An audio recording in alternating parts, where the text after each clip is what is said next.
the aftermath. And the interesting part, the aftermath is, of course, this successful time. Leading from the turning point into the aftermath, I'll say the aftermath also includes kind of when you realized that your current wife was going to be your wife, and kind of realized that, oh, this is what this is the direction you were going to go, and this is what you wanted. Um, any I'll say, without getting deep into the story, any words of wisdom from that kind of decision, that kind of way of thinking that you feel would be helpful for our audience?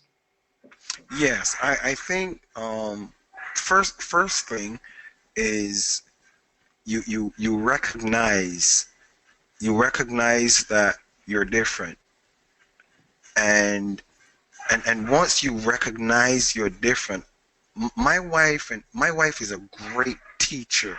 My wife now, both of us together are great teachers, and because we take time to analyze the situations, and then we kind of come to a an agreement, either to disagree or to agree, but it does not come to a place where we are it is affecting our relationship. Our relationship is not on the table. Our relationship is not up for debate. Our relationship, if we're going to stay together or not stay together, it's not up for debate.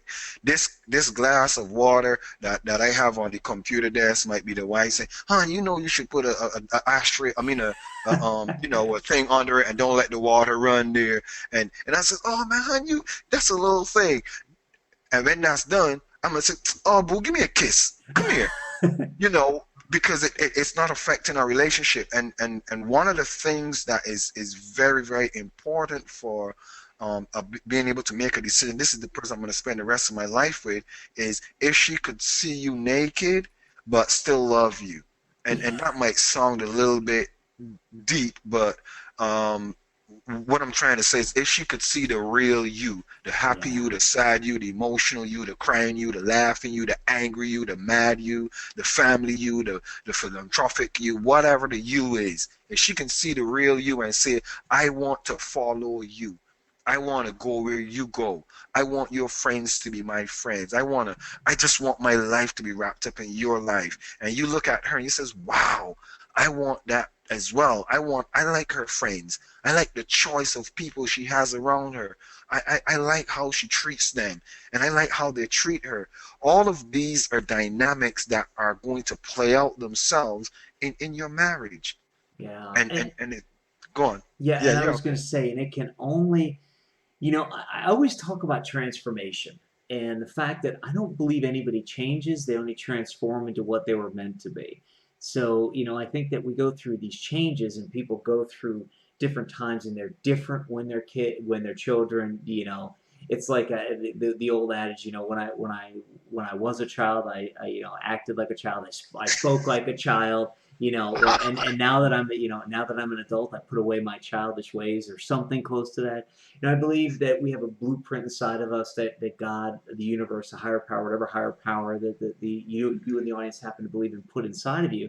And I think over time you transform into that. If you're lucky, and if you do the right things, you transform into that. So it sounds to me, Reverend Steele, like during the aftermath period, when after the turning point, after all this stuff happened, you learned from everything that happened before, learned that you were probably a little different than what you were, I'll say, meant to be, and you transformed. And along this transformation, you were lucky enough to be transforming and have that woman, the person that you're going to live the rest of your life with, and the person that was going to finally fill all those buckets there, and you could go through maybe the final bits of transformation with her. Is that fair to say? Does that all make sense, or am I completely off base on this? No, you're on base. There are a lot of dynamics that are involved there, but you definitely are on base. And there's one critical thing. There are a number of critical things, but one of the most critical things that you need to be successful going forward,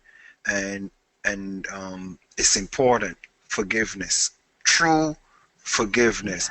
If you give your ex the right to make the decision that they made, then you learn to appreciate the foolish decisions that your current would make and give them the right, because you understand that, hey, that's just the way they are, and that's just the way they feel about it, and you learn to work with that.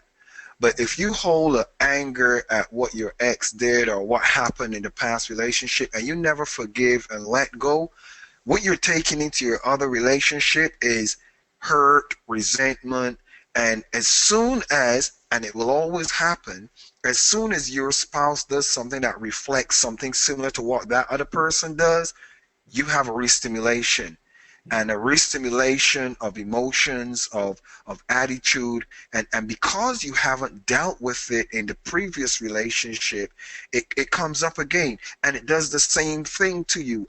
I think that the word karma, you know, you hear karma, what goes around comes around. I'm going to give you something that's real, and I tell a lot of Christians that pastors that are married one time could never ever teach you this because they might not want to believe in it.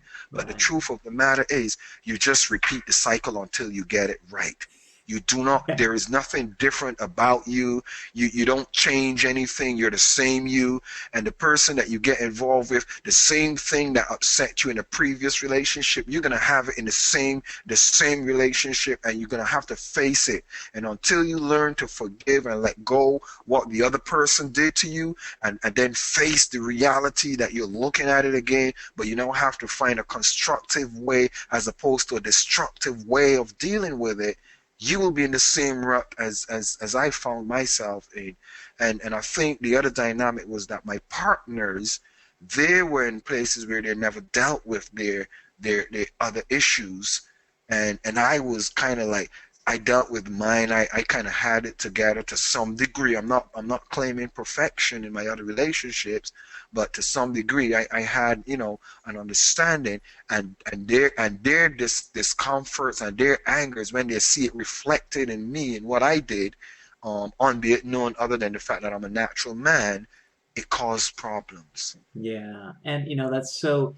I think that's an epic place to kind of wrap up to wrap up the hero's journey because it applies across the board, whether it's in business or in your personal life.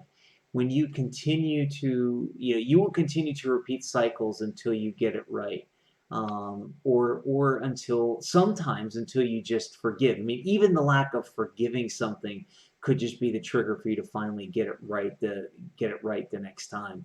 We can go into that so very deep that it could take up multiple shows. So I would just say to you this: I would say if you find yourself in the same relationships, or if you find yourself in the same business situations over and over again, you're being asked to repeat it until you get it right. Start with Yes. forgiveness and start forgiving the past mistakes and see if that at least helps a little bit, and then look to start to figure out what else could be going on. Reverend Steele, the first half of today's show has been epic and off the charts. You've got so much great information, so much great experience. I swear, like I said, we could talk forever. Folks who know me, who know how much I like to talk, I'm controlling myself because we could have 1,000 questions at this point. But we only have an hour show, and we got to get to the experts focus segment. Before we do, we're going to take a very quick break while I take my one breath an hour. We're going to take a very quick break, and when we come back on the flip side, we're going to have Reverend Steele back for the second half of today's Expert Showcase episode, and it's all going to be about divorce and all the other fun stuff, and he's going to help you. And this is, I shouldn't say fun stuff. I'm so amped up that this is, very emotional topic. So I'm going to compose myself. We're going to take a break, and you want to stick around because you're going to be able to hear a Reverend's view on marriage and divorce. 4 wives later, he's got the experience. We're going to walk you through some things that will help you and help make your life better. So stick around, and we'll be right back. To watch the rest of this epic episode now, click on the link below the video. Do it now, you'll be glad you did.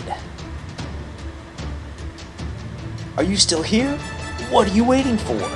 Watch the rest of this epic episode now by clicking on the link below the video.